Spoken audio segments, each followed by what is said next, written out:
That's better. We got audio again. Okay. Okay.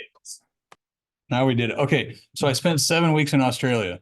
I left basically the day before Thanksgiving and came home on January 16th. And we had a wonderful trip. And the 37th World Jet Gliding Championships was the primary reason for the trip. That was in the first half of December in Narromine, where I flew also last March, and where I also crewed for the Junior Worlds in 2015, I think. This is my third trip to Narromine.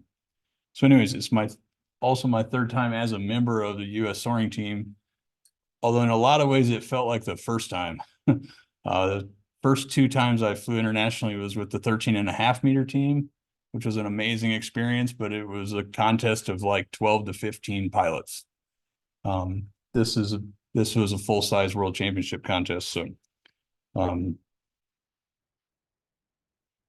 okay, so first thing everybody asks is, oh yeah, you were in Australia. How'd you do? Well, not that great. 22nd place out of 30. I wasn't expecting to win the world championships, but I did reasonably think I was going to do a little bit better than that. My personal feeling was that I ought to be mid-pack, try to get top half is always my goal in any competition. But this is the final standings here on the screen now. So Mike Westbrook, who is my teammate, placed 14th. And I need to move this out of the way. A few interesting observations from my perspective on the score sheet. The glider selection is important if you want to win a world championship. So, and that applies even in a handicap class where in a dream world, every glider is handicapped to account for the differences in performance, which we all know is a crock. Okay. I'm not trying to say that that is true, but if you don't have a glider with flaps, you don't have a chance in the current club class. That's just what it boils down to. And especially in a competition with reasonably strong thermals. So the top placing unflapped glider is an LS7 in 8th place. And the LS7 is well understood to have a handicap that is an advantageous handicap. The glider performs better than the handicap. And so and even it got beat by 7 flapped gliders. Uh-oh. Why did it do that? Okay. Now, so Tony, you knew all this before you went to Australia. Why did you run a discus? Because when I was in Australia in March, it became obvious to me immediately that getting an ASW20 or an LS3 in Australia was not going to happen. It's a small country. It's a big country in square kilometers. It's a small country in number of people, a number of glider pilots, and number of gliders. So they all were either spoken for or were not available. I don't have an ASW20 or an LS3 in the United States, and there was no way I was going to participate in the Worlds if I had to ship a glider. In March of last year, one-way shipping quotes from just the base quote, not all the handling on either end and all the other crap, was basically 10 grand for the container to get across the Pacific. And then it blows up from there. And so realistically, you're looking in March at a, $25,000-$30,000 round trip shipping bill for a container. Club class is supposed to be the affordable class. So it was a non-starter to get a flap glider for me. It was either attend or not, it was attend and fly a discus or not, or don't go. I did have a few lines on LS7s that were in Australia when I was there in March. One had a landing gear problem. Then they were waiting on DG for parts, but they thought they'd be able to get the parts before the Worlds. And the other one was a club glider, and it's pretty well described to me as having a garbage total energy system that it needed work. It was just a club glider. It wasn't anything fancy. So the discuses came about. Lumpy Patterson was at the Nationals in March, and he offered to rent me his discus if I wanted it. And then the glider that Mike flew, that glider was also at the contest in March, and pilot had also offered it. So I put together this deal at the Nationals in March where we had these two discuses. I thought it was perfect from a standpoint of we'll have match gliders. Mike flies a discus here in the States. He knows it well. It's at the top side of the handicap range, which is at least a good thing. And it was the best we could come up with to actually compete. So that's why. I thought it was interesting on the entry list that the French and the Dutch teams, they did not fly matched gliders. The French flew a 20 and an LS7. So flapped and unflapped, and much different performance and handicap, but they still finished 9th and 10th. And then the Dutch flew a 20 and also an LS7. And so I thought that was just curious from this, we tend to think in terms of you want match gliders for team flying to stay together and all this stuff. And two of the teams elected to ship unmatched gliders from Europe. So, You know why that was? I don't know. I don't know if it's just, it was their gliders that they were used to or what, I'm suspecting that was probably it. So that, anyways, just a few interesting observations for me on the entry list and the decision, how we made our decisions to end up flying a couple of discus Bs at the Worlds. I also thought it was interesting. So 4th place, the Rasmus from Denmark, that ASW 20 was borrowed. He blank on the name of the guy at Tocumwal had gotten that glider and set it up for him. It's Rasmus's stepfather flies at Tocumwal. And so, but then you have to go down to Mike in 14th place to find a borrowed glider. Everybody in the top 13, save one, packed their gliders in containers from home in Europe and shipped them to Australia. Oh. And that was an interesting takeaway, I thought. And I wanted to make sure to mention it. It was definitely something that was on my mind by the end of the contest. So, okay. The hardest part of the contest is getting to the contest. And this applies whether you're flying your first regional or the Worlds. And this is a big deal. There's 78 people, 78 pilots and crews from all around the world are showing up. We had, weekly, bi-weekly team meetings starting in about August to go through the arrangements, the registration, all the paperwork and all this stuff so that we would be prepared when we showed up. Mike and I had a really productive weekend of practice down at TSA in Dallas at the end of July. I squeezed into a discus A, Mike flew his discus B. We did 10 or 11 hours of team flying together in 2 days. We had a really good time. Actually, it was about 1,000 kilometers flying in 2 days. It was a really good weekend. We had to do the logistics. We picked our gliders. We got that arranged. I got my car. So thanks to the fact that it's my 4th trip to Australia, I've got an amazing network, good friends down there. And so Justin Cooch now, basically, whenever I want to go down there, I just send him a message. He's like, yep, come over to the house. You can have the truck. No problem. And so flying into the Sydney airport, getting on the train out to Justin's house, getting the car and driving out to wherever the glider is like routine, for me, which is really nice. And then we had to get a place to stay for the contest. We're going to be in Narromine for like 22 days. When I was there in March, I made some contacts and I was able to arrange a house that we rented for the club class in town, a woman who works for the city council. And that was fantastic. That was a 4-bedroom house. All 6 of us stayed there. The photo here is on the opening ceremonies day. The rest of the team had come over to our place to hang out, and we're in the, on the porch in the backyard in the gardens. It's fantastic. So we had a bunch of pre-contest team meetings on Zoom through the fall. And then we got into the country, it took a while really to truly get adapted to being in the country.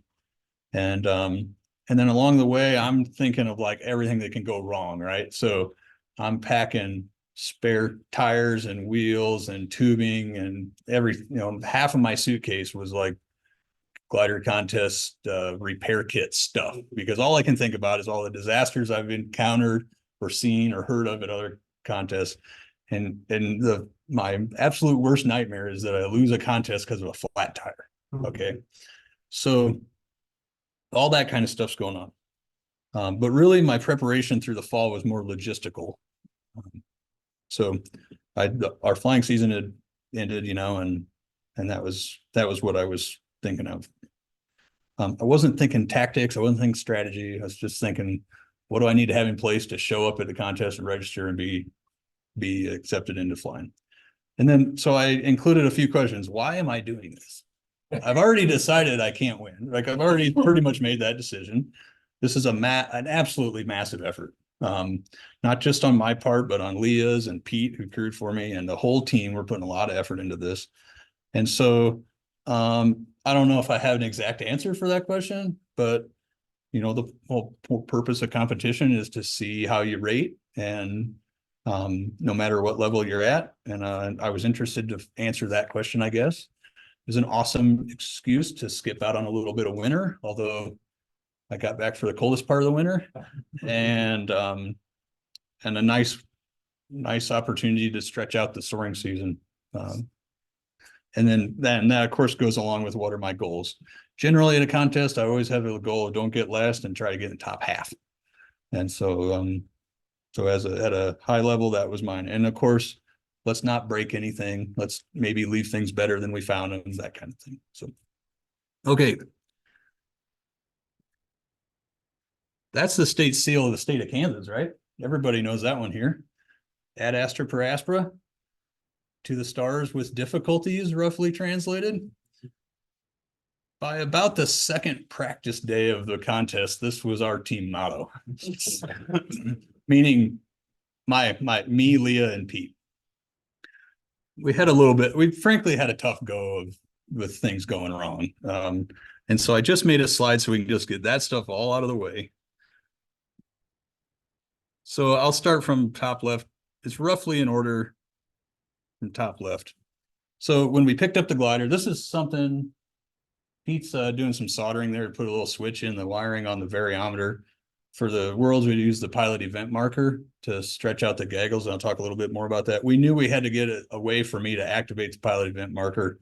On the S100, one of that is a switch. So he brought little push buttons. I brought a cordless soldering iron that I was really excited about, and we got that done in Tocumwal. That was not a surprise. Next one was a surprise. So Australian trailers are basically garbage, especially club class trailers.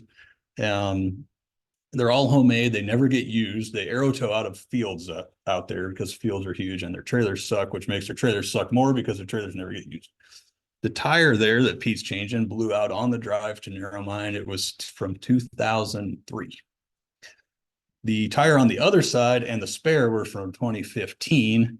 So when we got to Narromine, we got 3 new tires. Took care of that problem, but that was kind of a sign of things to come. The next one is me installing control seals on the wing roots. That was something I planned to do. That wasn't a surprise. I took some blackout curtain fabric and contact cement with me. I knew that we were going to do that. Made a huge, Ron mentioned to me last summer when Dick Johnson sealed the wing roots, made a huge difference in the glide performance on the discus. So I knew I wanted to make sure that was done. Next one over is Pete at the house. About after like the second or third day of the contest, making a new wire for the trailer lighting. And so that was an in-contest project. The trailer lights decided not to work. They got pinched and cut. Okay, top right one. I kind of forgot about this one, to be honest. I'm finding humor in a pretty scary situation here. The event type that I selected is near collision with another aircraft. That's a pretty serious deal. I found it interesting. This is a form that I had to fill out with the Australian Air Transportation Bureau because I nearly got ran over by a Saab 340 on the practice day. Long story short, I was flying the task. The task went around the Dubbo airport to the east. the Link Airlines Saab 340 coming from Brisbane to Dubbo was descending into Dubbo as I was going north, and it passed over me 100 feet or something. I didn't see it. I didn't see it until about a split second before it passed me, so I didn't have time to be scared. I just kept on going my flight like, whoa, that was close. I could hear it. Okay. So anyways, this caused us a bit of drama with the organizers, and they decided they weren't going to task us over there anymore. And they wanted me to fill out this form. What I thought was interesting on the form was that bats are included as birds for a bird strike report, but that emus are not birds. They're considered animal strike. So, right. Okay, bottom left. Also during the practice period, I got 2 lithium batteries and a charger with the glider. And during the practice flight, I had one flight, a longer flight, where after like 3.5 hours, I started to notice voltage dropping on the Vario. And so I switched the other battery, and I thought, that's not great, because we expect to be flying long flights. And I need to be really confident that I'm not going to lose battery. Okay. At the very least, it's a 50-point penalty because your primary logger turns off and you have to go to your backup. So I sent Pete to the electronics store in Dubbo. We got a couple batteries. We got all the wiring we needed to adapt those batteries to the glider's electrical system. Pete and I started working on it. It turns out Sarah Arnold loves to solder. It's like her favorite thing to do.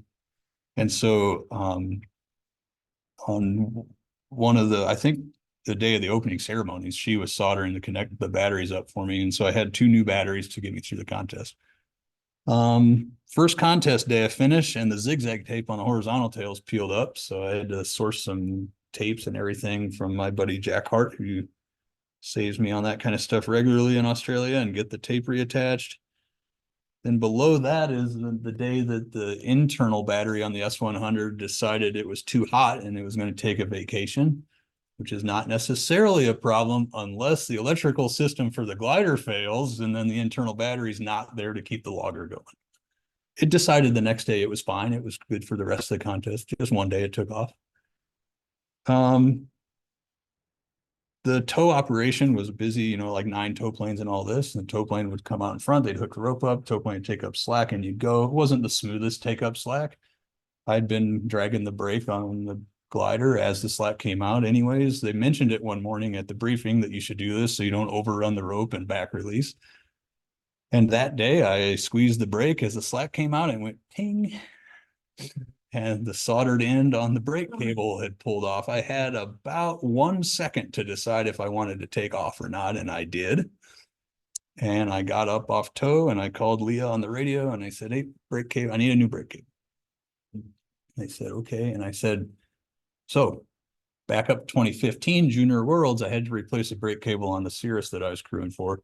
So I told him, I said, talk to Brad Naylor. He lives in the air park next to the airport. He had brake cables in 2015. Because it turns out after noon on a Saturday, the bicycle shop in Dubbo is closed until Monday. So by the time I landed, they had brake cable and everything we needed. And then I had to, on the Cirrus, it's just the end of the cable goes in, it pulls, but on the discus, it's actually like a Nico press on the end. So it turns out Arnie has a Nico press tool and sleeves. And the next morning at 6 o'clock or 6:30 in the morning, because it's the only time that's reasonably cool to be outside working there, Pete and I are glider in the dolly and swaging a new cable on. That was the day I lost my sunglasses, this was about midway through the contest. And long story short is I lost my sunglasses and it really irritated me more than it should have. Mostly I was irritated by the thought that I was going to have to spend like 5 more weeks in Australia with no sunglasses. And so that was another thing. The S100 S-box error was on day 2, I think, where we're on the grid, launch is starting, I turn the Vario on and it says S100 S-box error, and everything on the Vario is X'd out, nothing's working. And I'm like, Pete, I need your help. What's this mean? And we were looking in the manual. There's nothing about in the manual. And he said, oh, I think he digs and digs and he's thinking, and the launch is starting. And I'm like, send Leah, go grab the tail dial. I got to get this glider off the grid, push it over the side. And he's like, I think it's got to do with this. There's a DB9 connector on the S100. It's just a terminator. It doesn't do anything. And we tried SD card in, SD card out, rebooted 100 times, every combination of anything we could think of. And we unplugged the terminator. And he's like, it shouldn't work with the terminator off, but let's try it. And it worked. It's like, okay, don't turn it off. Don't touch it. And I actually ended up launching at the back of the club class. Didn't even get out of order basically with the class. It was a very stressful time on the grid. And another day that we flew, it had rained. I'd put some like wing tape over the pitot tube, but some water had gotten in, and I had a lagging airspeed indicator. It wasn't 0, but it was like, it took like 20 seconds to respond. So that was a struggle day. Getting towards the end, we lost the cover. We broke a flarm antenna one day there. And then to top it all off, the last day, we pull the wings off the glider and the right rear bushing comes out of the fuselage. So anyways, Pete, especially Leah, and I all got a lot more. This contest took a lot of effort just to keep the wheels kind of on the bus from a maintenance standpoint. So I just put the bushing in the side pocket of the glider, put it in the trailer, took it back. You guys can take care of that. So I wanted to get that stuff out of the way to start with. Okay, so we have practice period. Practice stuff generally went pretty well. The flying did. I landed in the rain one day. That was cool. And the scrutineering, over on the right is my to-do list, which most of that stuff was done during the practice period before the contest started. Almost all of it, in fact. 46 items. That was the spreadsheet I was sharing with Pete and Leah so we could all keep track. The bottom left picture is our ute out in front of the hardware store in Narromine. The ladies at the hardware store knew us very well by the time the contest started. Multiple trips a day, not just the hardware store, but also the auto parts store and the farm, like the farm and home store. They all knew us.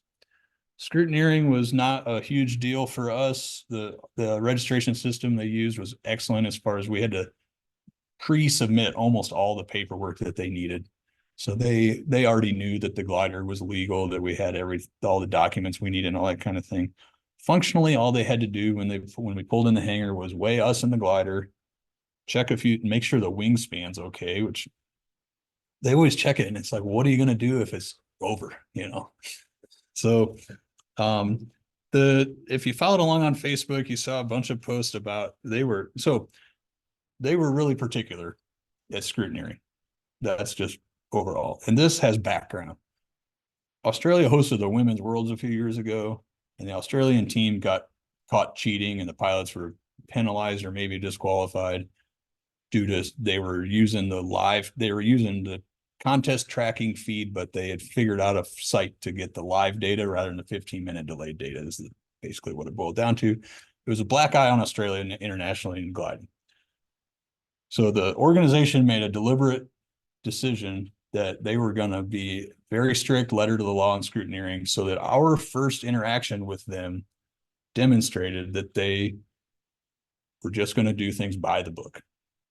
So the montage of photos there is a variety of gliders whose contest letters failed scrutineering. There's basically 2 rules for your contest IDs. One is they're supposed to be 330 centimeters tall, 300 millimeters. Minimum. Should be. And they must have a contrast to be easy to read, but there's no definition of what that means. So almost all the gliders with the silvery light gray letters got kicked out for contrast, including the top center, which is Golf 1. That's Adam Woolley, who's like the highest ranked Australian pilot, pretty well known internationally. Sebastian Kawa, 18 times world champion, also had to get the Sharpie out and color his letters in. And then several of the gliders had to make their letters taller to meet the minimum height requirements, including, I really enjoyed this. In the bottom left is Jack Hart, my friend, who was the chief scrutineer, and that's his glider that he loaned to the Finnish. And they had to make his letters taller. So it turns out my letters are at 280 millimeters, but they were allowing a 50 mil variance. So that just sort of sets the tone for us. It really did set the tone for us on what to expect from the rest of the contest. There. Okay, opening ceremonies was great. We all marched in on the field. The dignitaries gave their speeches, welcome the country, and all this stuff. So on the left is me and Pete and Leah, and they had like Civil Air Patrol cadet kind of guys, Air Force kids or something that held our signs. So that was our kid. And then there's a selfie that Mike and I took. It's cloudy and crummy day, and it wasn't a good day for flying anyways. It was a good day for opening ceremonies. So the contest has begun. We had a great time visiting. Day one on the grid, got the KSA. I took the KSA flag with me, made sure to get a demonstration there, get it just, flying down under, so to speak, right? So that Lee and I were ready to go. We got our rope laid out. They did tow. We switched ropes. Each glider got its own rope. Okay, a day in the life. The routine is really regimented. It's not like when we have a contest here where we brief and then we sort of mosey out to the runway. And then if the launch is late, we just mosey out later. And whenever, we fly and then we come back and we do this. The grid opened 8 o'clock and you had to be on the grid by 10, which means we had to get up, have breakfast, get out to the airport, get the glider ready. And then Pete and Leo would take the glider out to weigh it, get it on the grid. I'd go look at the weather and relax. And then they'd come back and then briefing was at 10. And we flew, and you don't fly slouch tasks. There's no short days. They use all of the available day every day. You're gonna, no matter what happens, you're gonna have a long day in the air. And if things don't go well, then you're gonna have an even longer day. And then you're back, tie everything down, home. The days are also very long. Sunrise is at 5:30 in the morning, sunsets after 9 o'clock kind of thing, middle of the summer. There's not a lot of darkness to sleep in. And it starts to, that kind of thing wears on you 14 days, right? After the launch, the crews, so the tow pilots all drop the ropes out in the weeds somewhere on every landing. And then the crews are released to go grab a rope. All they have to do is collect a rope. They have to, now Leah made sure to mention that you had to make sure you grabbed a tow rope and not a nope rope, because of course she was worried about snakes a lot, The crews started, of course, have fun with this, teaching each other how to daisy chain things up, make things efficient. And they started making, some of the crews made this amazing artwork with their tow ropes on the grid. But I've included the photo there of our guys spelling out USA one day at the tie down areas. I mentioned pins and needles. I felt like a little, we tended to feel like we're on pins and needles a little bit with the strict organization and the regiment and the routine. And that wasn't really a good thing for staying relaxed and staying kind of in the zone competitively. I included the slide about snake management there because I thought I got a few interesting slides from briefing, but I thought that was a good one. And of course it got a lot of people were taking photos of that one. So, the one big upside was the home life for our team, for the club class, was excellent, with our six people and 4-bedroom house and a huge kitchen and all this stuff. David Hart, who's the Soaring Magazine editor and SSA treasurer, was crewing for Mike. David's girlfriend Gina loves to cook, and this was not planned out in any way, but she ended up cooking supper for us basically every night. And so we just, in the camaraderie and everything, we'd come home, we'd cool down, we'd have supper, we'd watch a little cricket or football on TV, and we go to bed and do it all again the next day. So that was kind of what we were doing. Okay, competition flying. I was hoping Steve Seibel would be here, because the picture in the top right, that's me in the glider. Mike Westbrook took this photo, and that's a wedge tail eagle in between us. We did get to fly with several wedgies, and it was really, really cool. They're a magnificent bird, bigger than a bald eagle. And and during this time of year, they're not aggressive. They're well known for being aggressive, but that's during the mating season in September, is what I was told. The gaggles was something I was not prepared for. There's 78 gliders in the contest. The start lines are usually separated, but even in my class, there's 30. So it's been a while. So the only real contest I've flown that's that big was when I flew sports class nationals at Uvalde, and that was maybe 40 gliders, I think. There was a few days where the start lines were put closer together, and we would end up in large gaggles with multiple classes. And it was very hard for me to think about anything else that was going on in the world except don't get run over, don't run over someone else, and what is the quickest way for me to get the hell out of this gaggle.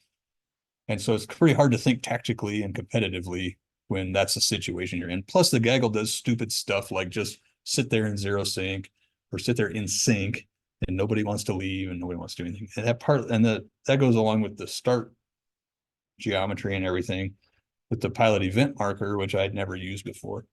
So the pilot event marker is designed to separate the gaggles on course. So you push the button and you have a wait time, and then you have a window where you can take your start.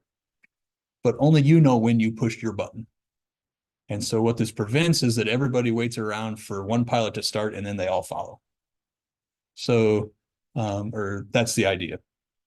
What that means is you have to be thinking. So when we first started the contest, it was a 5-minute wait and a 10-minute window. So you had to be like, okay, you had to be thinking like, well, when I hit a climb, I'll push the button because then 5 minutes later, I'll be at top of the climb and in a good position to start. Well, they had some really serious gaggles, 15-meter class first couple of days, and dangerous gaggles apparently on course. So they changed it to like a 10-minute wait and a 5-minute window or 8-minute window or something. It was a longer wait and a shorter window, which made it a lot harder to predict where I'm going to be, that I'm going to be in a good start position in 10 minutes, and then a narrow window to get to the line. If you're too far behind the line when you get to the top of the climb, now you can't get to the line. If you're 1 second late to the line, 50-point penalty, which Kawa actually got one day. So it caused this interesting behavior behind the line where some people are waiting for their window open, so they're just milling around. Some people are diving for the line to get through the line before their time expires.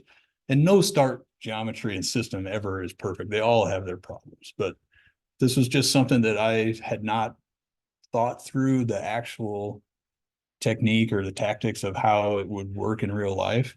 In retrospect, it would have been a great thing to get on Condor and just practice it.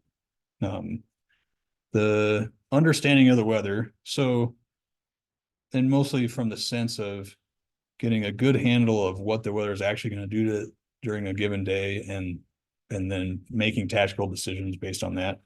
The forecast tended to be on the optimistic side for sure while we were down there. That's an overall statement. Everybody was experiencing that. Comfort in and with the glider. Back to scrutineering. So I was very close to being over the reference weight of the discus, which incurs a handicap penalty. You don't want to be a half K over because the penalty is in 10K increments. So if you're going to be any weight over, you want to be 10K over. And part of my effort to stay at the reference weight and not over it was to get a lightweight parachute, which I got from Lumpy. He had 2 or 3 parachutes, and I picked the lightest one and just threw it on and went. Well, it turns out it had pressure points right here in my hips, and I was pretty uncomfortable basically for the whole flight. So that was just an error on my side. When I flew the glider at first, I thought, yeah, it's a little uncomfortable, but I can figure it out. I can deal with it. And I should have never done that. Yep, it just gets worse. I was able to figure out a few things to get it just right to make it not as bad.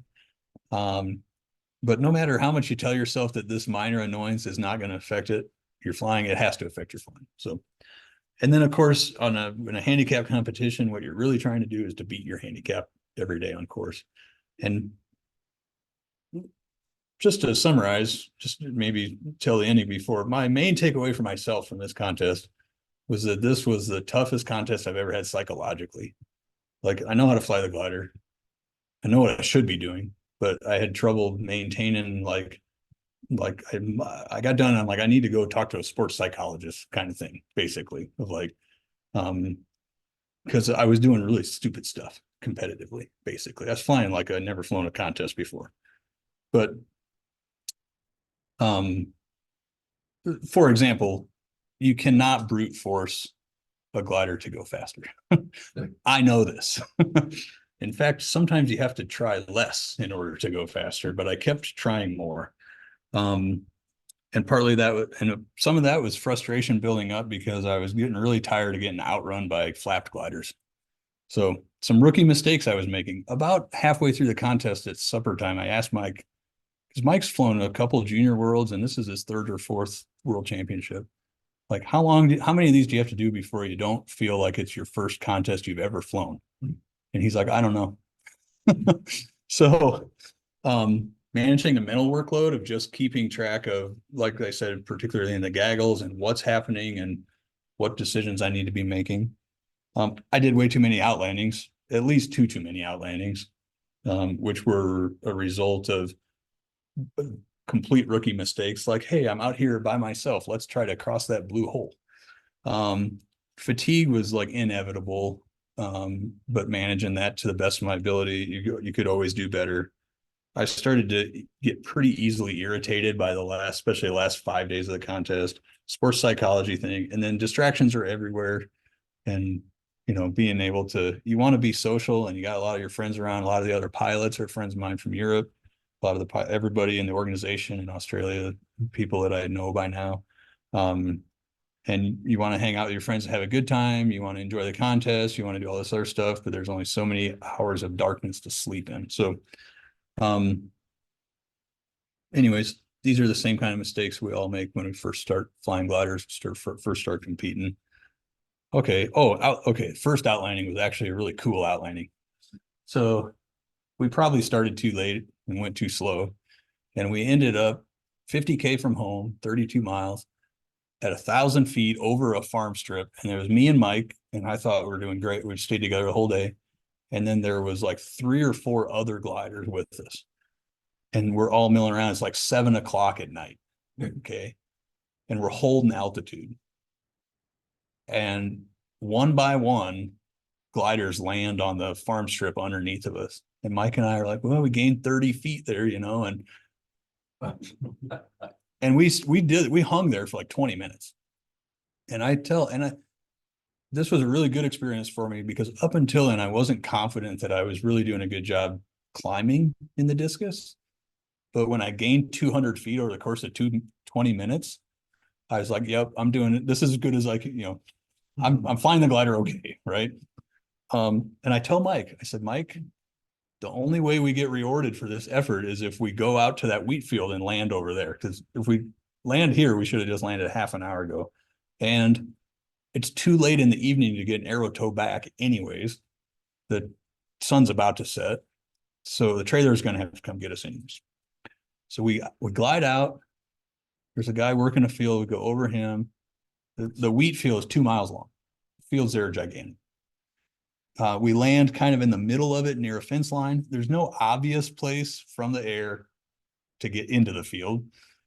And we turn base and Mike says, hey, is that a C-130? And off to the left at low level, heading over the farm strip, is what presumably is an Airbus A400 4-engine turboprop military transport airplane. And it's at the same altitude that we're at when we're on base to land in the field. And we turn final and it comes over the guys on the farm strip banks.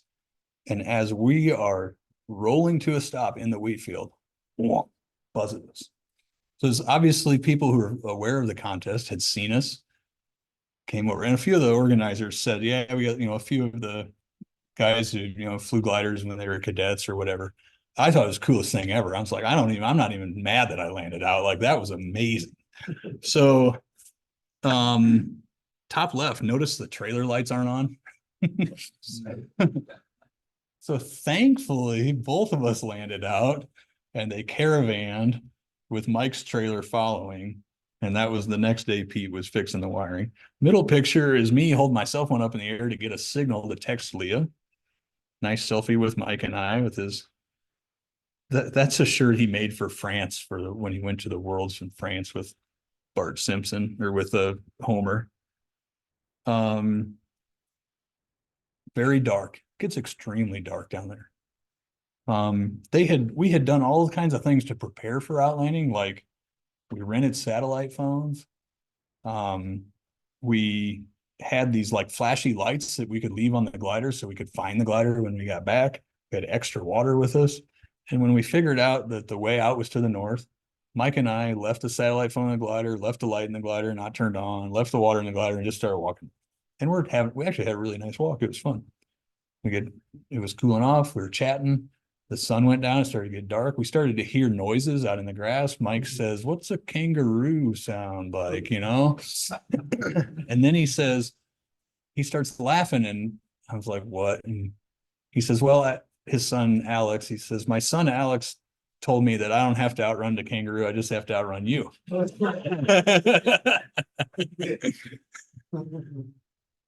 And so anyways, it was wallaby, I think. They were small. We saw them actually when Leo and Peter coming down the track. All of a sudden we see all these little hopping animals go across the road in between us and the truck. So the gnats came out. It was insane. It was the most bugs I've ever seen in my life. And picture of the tail on the bottom left there. And we're 50K from home. It's a 2-hour drive. So the road, there's just no roads there. And they don't ever go the way you want to actually go. And so by the time we were getting home, it's late. And I'm thinking, all I can think of is we're supposed to have pizza for supper tonight, and we're not, and we didn't get back, and we're going to be starving. And Gina had made the pizzas and left them out for us. And we had a great feast when we got back. So that was really nice. Okay, this is a good day. This was actually the best day that Mike and I had for daily standings. 7th and 8th. And this was on day 5, I think. So by this point, we were in like 14th and 15th overall. You can see on the WeGlide trace there, we were together the entire flight until at the very end, we got separated on the final glide. And what happened there, so the Warren turn point there on the left was our last turn. This was the day that was like the epic day that everyone on Facebook, Wooly was talking about how they're doing 150 kilometers in the 15-meter class, and everyone's gangbusters, right? Well, they went to the south. We went to the north, where that diagonal line at the top was the only cloud street out there. And thank God it was there. We never would have finished the task.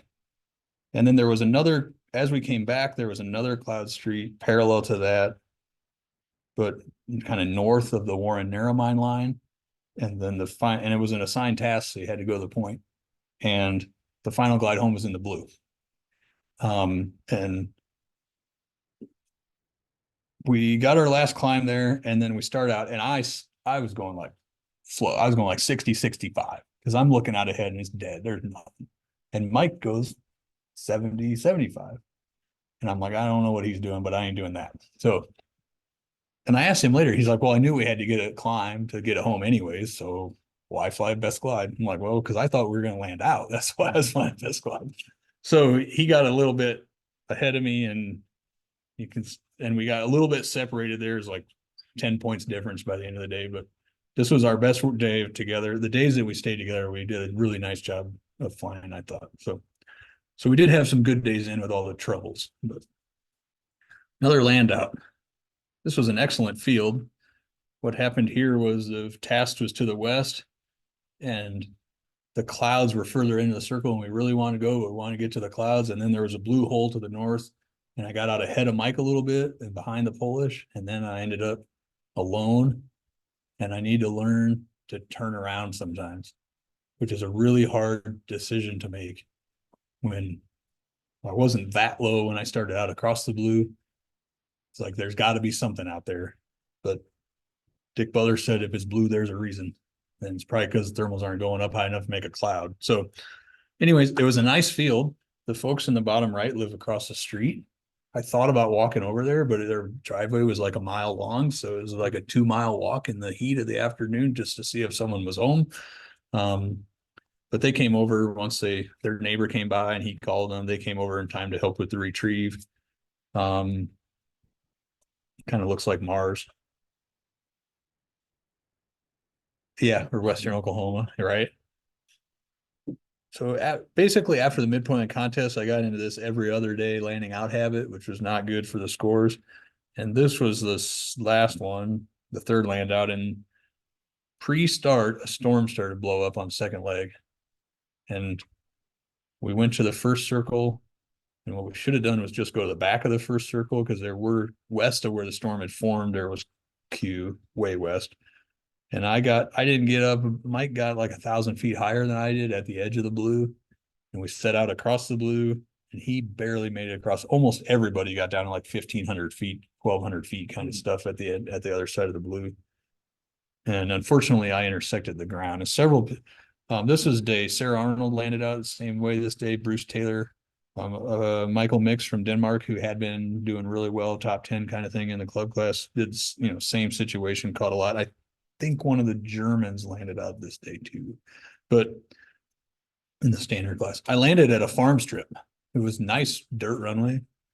The photo in the top right I took while I was sitting on the porch of the house, waiting for the crew to show up as the day redeveloped.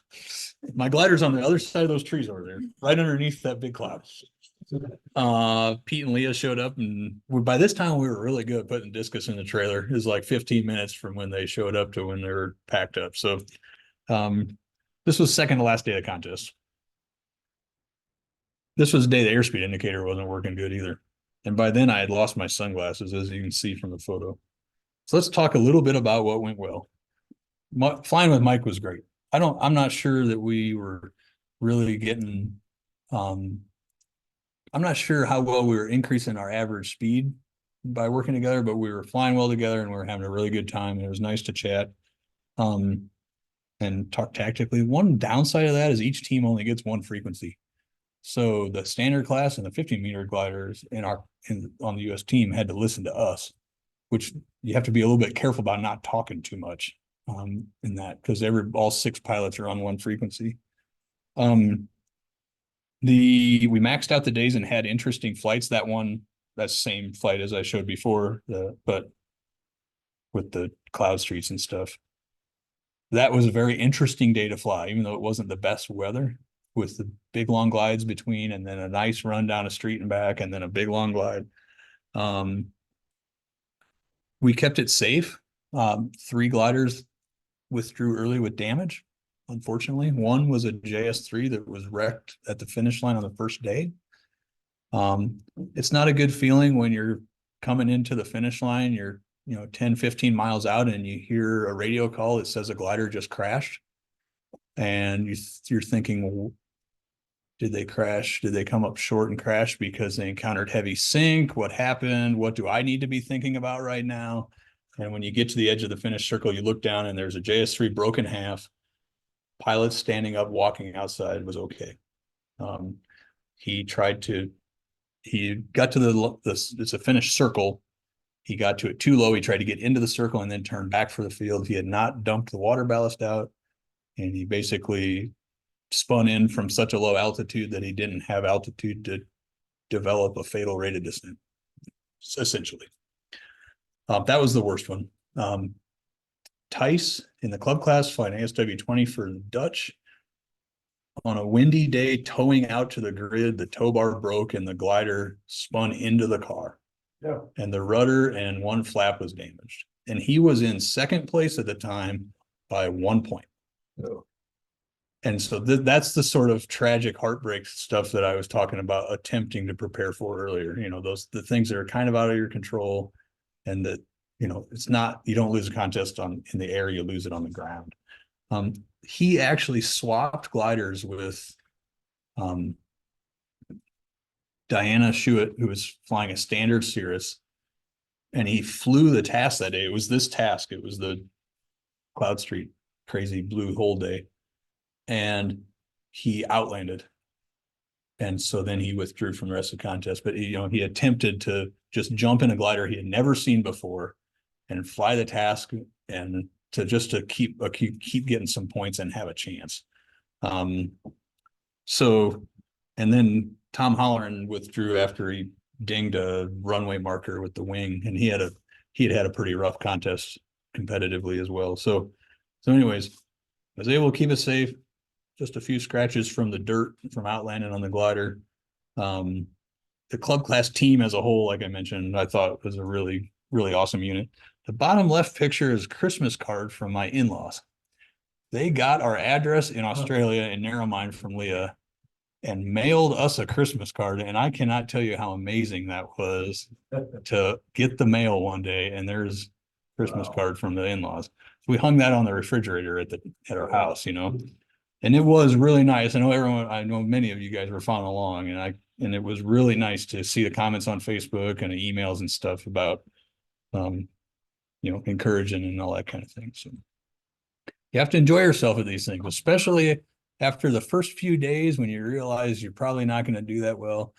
And so the dish there in the bottom left is right down the road from Narromine. It's a 45-minute drive. It's a radio telescope, and it was used to receive almost the entire Apollo 11 moonwalk television broadcast in 1969. So they have a really cool visitor center, and you learn all about the radio telescope and how it works and about the Apollo 11 thing. There's this really cool, cute little Australian movie called The Dish about that event. There's an aircraft museum in Narromine on the airport, which I've been to 3 times, and I finally went inside of it this time. It's kind of neat. International night was a good time. We got good friends, like I said. The bottom right is Jack Hart and I having a gin and tonic at his camper one night. And it is Jack's fault I landed out every day, because the night before every land out I had, he made some smart ass comment to me about not landing out the next day. So I'd be a world champion if it wasn't for him. That's what I give him a hard time about. And then you got to take a vacation and relax. Like, if I would have come straight home after a Worlds, my only experience with the Worlds would have been like, well, crappy kind of competition wise, got to fly a bunch. That's good. So Leah, especially when Leah comes along, we make a good point of making a vacation of it. A few photos from international night. The Aussies grilled kangaroo. So it's Adam Woolley on the right with a plate of kangaroo. It was actually it was well done. It was done well. We did a Hawaiian theme and did Mai Tais and some pineapple skewers with some sort of meat and stuff. And the center picture is just a nice group. We're out at the clubhouse, in front of the clubhouse in Narromine. And notice the smoky look to the air. They had canceled the flying day for this day, which was met with some protest from the pilots because it was a reasonably forecast soaring day, because they thought the next day was going to be good, which is always a really dangerous decision for a competition organizer to make. And the next day, that's the photo from the grid. We were at the front of the grid this day. Those trees that you can barely make out in the distance are like 2 miles away. They actually launched Brian Spreckley in a 2-seater to sniff. And I'm like, it's not VFR. How can you see? And by this point, it's like, okay, I'm in 20th place here. If a tow plane engine starts, we're off. Like, there's no way I'm taking off in this stuff. So we had a day off and then the smoke day. And then I had a few land outs, and then we got to the last day of the contest, which was the first day I really actually had the presence of mind and the time and the feeling to take some photos from the glider. I got one of a nice climb wrapped up there, 9 knots through 8,500 feet. That was nice. And then on the right is a photo of Narromine from the air. Mike and I had a really nice flight this day. We took a really late start just because it's last day silliness and why not. We took a start, and then as soon as we went through the line, we hit a really good thermal and we're drifting back to the line. So it's like not ideal, but if we push the PEV button again, we got to wait 10 minutes. So we just took the push, took the late start, started like 7-8 minutes behind everybody else. Ended up on the backside of the day at the end and limped home with a bunch of 15-meter gliders. but it was a really good team flight. We, flew the whole flight together and had it. It was nice for me not to end the contest in a field somewhere. It was nice to finish on the last day.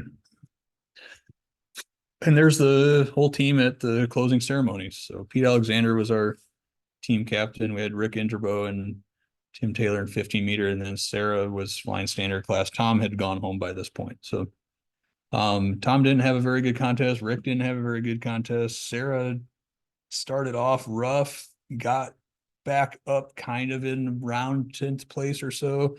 And then on the day with the storm landed out. So frankly, as far as the U.S. team went, none of us did very well. Nothing, no fantastic performances competitively. So that was the end of the Worlds. Then we took a vacation. So I included photos from Canberra. We went to Canberra after we dropped off the glider. I thought that sculpture in the top left was really cool. Went to the sculpture garden, but I particularly, what's that? You gotta see the full size. Well, that humanoid is as tall as a human. No, the full size sculpture. Okay. It's like a 30-meter span wing. Oh, really? Okay. It's nice. Gigantic. And then I just happened to be looking on Google Maps for a place to eat in Canberra, and I saw Within Without by James Turrell, and that rung a bell. And so this in the top right is the entrance to the Within Without art installation, and then you go in that down that descending ramp into the square, and then you see the egg thing in the middle and open sky above, and then you go inside the egg thing and there's a hole in the top and you can sit around the side. And James Turrell is a guy who Steve bought all the 604s from. He's an artist down in Arizona. He's a glider pilot, and I just thought that was the neatest thing that we happened to run across that. I had no idea it was in Canberra. So we also then went to Tasmania. We had Christmas with the Gilbert family. And then we went to Melbourne for a few days, saw the cricket in the top right, and we spent New Year's Eve in Sydney. So we had a really nice post-contest wind down and a really good tour of Southeast Australia. Then I flew the Sky Race. This is the Grand Prix contest that I flew a couple of years ago. It didn't start off on a good note. Top left is the poor air truck. The arrival day for the contest, a giant storm came through. Driving through it was white knuckled, and the air truck had just arrived and was not tied down and is no more. There's not very many left. No. And that was the only one set up for towing. So yeah. The Sky Race is this club class Grand Prix concept, which I flew in 2018-19. They expanded to an F2 class. The F1 class is like original club class gliders, Labelles, Standard Cirrus, Jantars, that kind of stuff. Well, Steve Jinks, who's with me in the top right, he's one of my good friends down there. He got a Mosquito. So they made an F2 class so they could have little higher performance gliders. And so I decided, well, it'd be fun to race against Steve and have a good time. So I had the discus again for the Sky Race. And it ended up being me and Steve and Jack Hart, and the three of us there in the bottom right. Jack in his ASW 20, and then Leone in the bottom center also has a discus B, and then there was a fifth guy, Zenon, who had an LS4. So it was the five of us in the F2 class. We were clearly told at the beginning of the contest that the F2 class was there for the entertainment of the F1 class. and the whole concept of this contest would just be like family friendly, fun task. They target like a 2 to 2.5 hour window to fly just in the best part of the day. Short sprints is the idea. In the bottom left, so the kid there is Sam Gilbert, Nick's son. He was running wings and having a lot of fun, but this is the international contingent. So Christian Streifenader on the left, who Steve knows well, he supports the Glassflugel gliders, owns the type certificate for Glassflugel. Him and his father run the company. And then in the middle is Jasper Jensen, who's a kid from the Netherlands who was crewing at the World Championships. Leah and I actually saw him in Sydney on New Year's Eve, and then he flew a Labelle for the Sky Race. So he was doing the same kind of thing we were doing, having an extended vacation. So anyways, this contest is all about just having a good time with your friends. And it was exactly the perfect antidote to flying to world championships. So it was like, there was only 15 of us. The briefing is a 5-minute talk and you'll get the task sheet in your email, and just real chilled out kind of idea. So now that doesn't mean I didn't want to win. Okay, don't get me wrong. So we let Jack in the contest late because he's with his 20, because a bunch of people dropped out, and we figured it'd be better to have 5 rather than 4. And so there's the, okay, top left, just an example task sheet. So the way the handicapping works on this is that they change the size of the circle at each turn point based on your handicap. So lower performance glider gets a bigger circle, higher performance glider gets a smaller circle. So the higher performance glider has to fly a little bit further. So that's how they work out the handicapping, so that it's still the first one home across the line wins the day. And then I put the scores there on the bottom. So it's Grand Prix scoring. Points depends on how many people fly. And you get a bonus point for winning the day. So on the first day, I did not actually win the day, but Leone had a start penalty. Jack landed out. But I was close enough behind Leone that with the penalty, I ended up first for the day. So I got a good start there. And then we had a bunch of rain days and stuff in the middle. And so we were just drinking beer and having a good time and hanging out because there's nothing else to do. And then we got back to racing. And then I was having flashbacks to like, the only reason I came to Australia is to chase ASW 20s. And so I started to get a little frustrated, to be frank. I was like, I'm never flying an unflapped glider against a 20 again. I'm so tired of this stuff. And it was good. It's generally good conditions. Jack would win the day. I'd be second. That happened a couple days. Then we had one day, and I was very angry about this day, but I kept reminding myself that I was here to have fun. I'm on vacation, and the F2 class is here for the entertainment of the F1. So we launch. The air is completely dead around the airport. You have to get on the other side of the ridge to get any thermals. But when you get there, 9,000 feet. Well, they tow us away from where the thermals are. They had a complete disaster with the towing operation, which as an organizer, I have complete sympathy for. We were towing off a runway we'd never used before. The call air lands and gets flat tire at the front of the grid. So now the entire grid's blocked. So we push the glider off the side, or the tow plane off the side. We start moving gliders up in front of the tow plane one at a time as the 2 other tow planes come in. The other tow plane's 150 horse Pawnee, which I didn't even know they made them that low horsepower, and a Dimona motor glider. Okay, so it's slow. And you go around the clubhouse after you take off, behind these tow planes. So then we all get up slowly but surely. All hands on deck. We're working it out. It's fine. And then finally, we get it launched. The last of the F2s were at the back. And then about that time, the Dimona is like, hey, I got to stop. I'm out of gas. Well, the organizers didn't know he was going to need gas. So they didn't have gas, and it runs auto gas, not av gas. And so he's done for the day. Well, by this time, they got the tire changed on the call air. So but we're all falling out of the sky.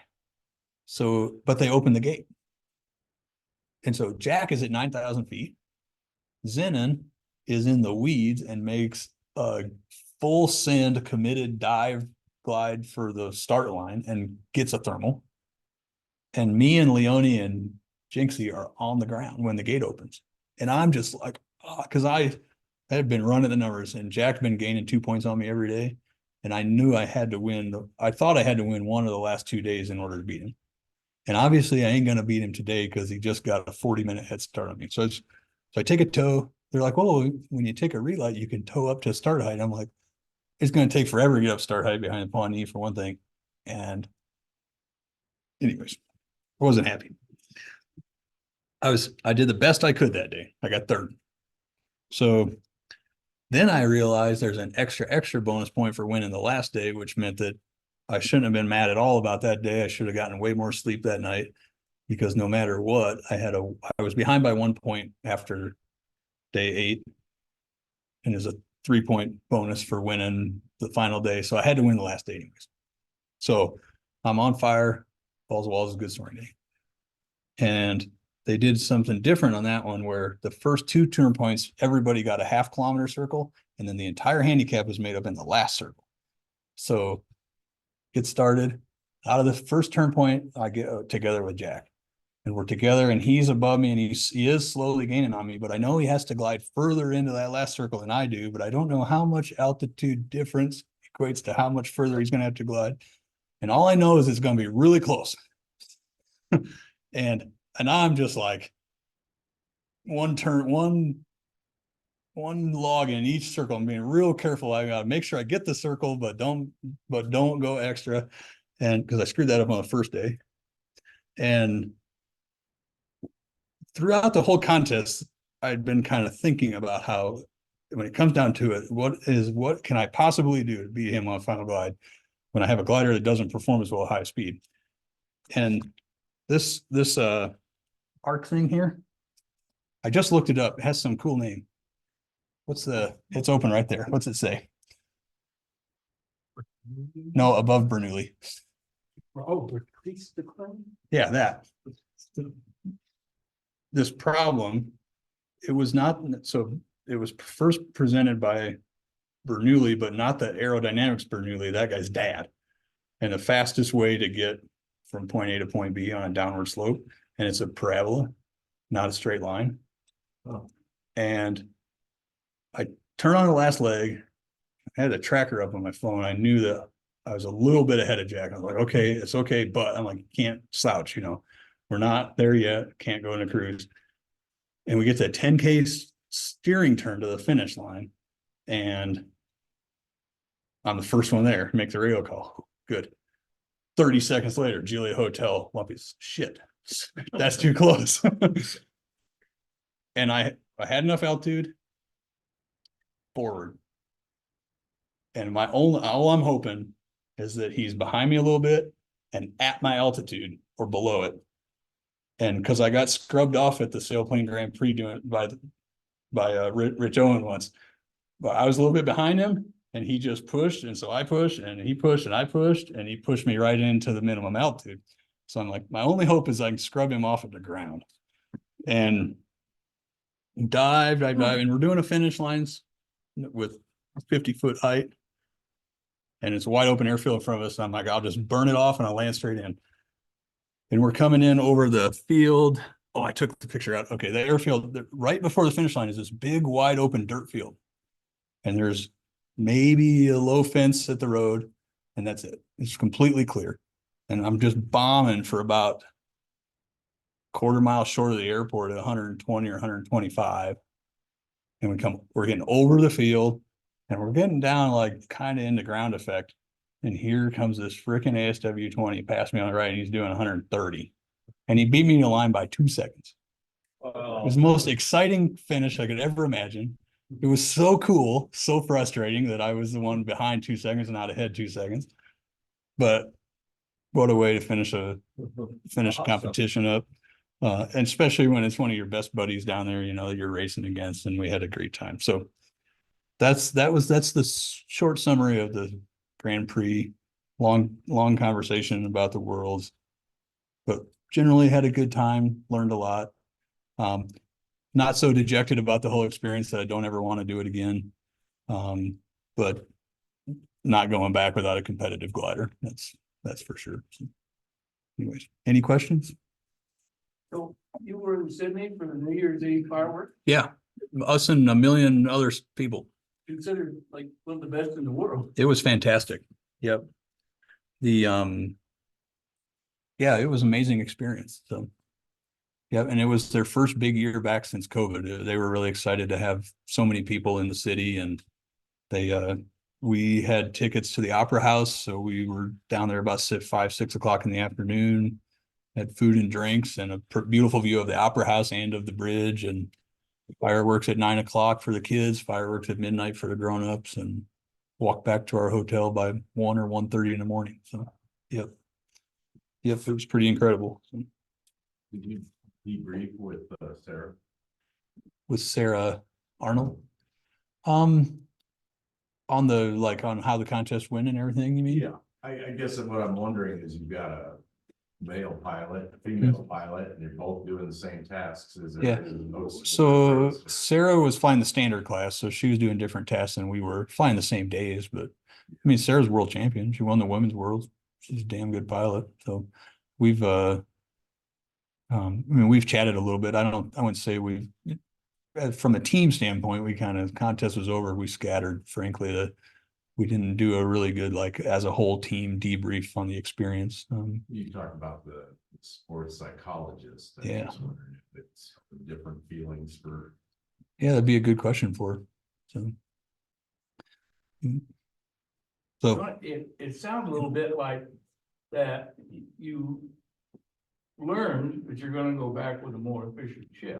well, yeah, But also I hear you saying, I picked up some tools on how to be, and if I want to minimize drag and maximize lift, not only with the ship, but with the pilot. right. Yeah, with So- yourself and the whole team, it all comes together. It's especially at this level is a major team effort, so. Yep. Hey, Tony, it's Oh, Chris. Schrader. anyways. Can you hear me? Happy to talk more. Hey, Thanks Tony, to the Zoomers for sticking in with me. Tony, can you hear me? I think from my perspective, looking at the 15-meter class, the two Polish pilots were both flying Diana twos, but Kava was flying the FES version. His teammate was not. If that might have been a registration error, because Was not. his was not. Okay. Hold on a second. We're trying to. I thought I could hear you, Chris. I don't think it had blades. He outlanded on practice day. They landed at an airfield on the practice day, I think. Okay. But Chris Schrader is trying to ask something, but I couldn't hear him on my Oh, hey, Tony, it's Chris. Can you hear because me? it's plugged into the TV. Uh-oh. Chris, try it again. Okay, well, how you doing? Can you hear me now? Yes. Great. Hey, I got a question about competitive or sport, well, the psychology of racing. And I've got to think that, because this wasn't, I mean, this is, you've flown a couple worlds, right? I flew 2 13.5-meter worlds. Yeah. Okay. And beat Kawa one day, right? One day by 1 point. I don't think anybody else in the US has done that, but hey, so here's my question. My question is, when you went to this contest, and maybe I missed something that you said earlier, did you go in believing like, hey, I can at the end, 10 days from now, I could be the winner? No, but I thought I could get in top 10 maybe. Okay. That was just because of the limitations on the glider selection that we had. Okay, so you knew you were handicapped from the get-go. Yeah. Okay. No, okay, I see. All right. But But I did feel so like if you had the right ship, I guess that begs the next question. You can't go into this thinking, if you want to win, not thinking that, or thinking that you can't, or that. right. So throughout the whole experience, I was regularly thinking of lines from the Sunship game, including, if you're going to compete, then it can only be to win is one of the lines that Gleb has in there. Yes. And then at the end, he's like, now I realize I never had a shot, there was no way I could do it, and so, yeah, and many Sunship games lines came to mind. Sure. So, yep. Thank you. Appreciate it. I was just curious. I was also like the first. As long as you didn't have any wires to deal with. Right. You show up there with a silent two, Yeah. and Stefano's there with a clip wing Diane. Right. Yeah. Steve's talking about it. Basically, so far, I've made a habit of showing up at the Worlds with an uncompetitive glider, so that needs to stop. So it's, I've learned a lot, and it's every time I've flown at Worlds, I've come back and flown better here, so, but 3 is enough doing that kind of thing. But the first one, you didn't go there thinking you weren't going to. Well, that's true. That was a surprise. Yeah. Yeah. We didn't know what was going to show up at Lithuania at the first 13.5-meter Worlds. So, yep. Because you and I were emailing back and forth discussing Is he gonna be too heavy a wing loading? Right. How much area does that thing? Yeah. Yeah. All right, well, it's a weeknight, it's a school night. That's So- all I've got. Thanks for showing up. Thanks, Tony, for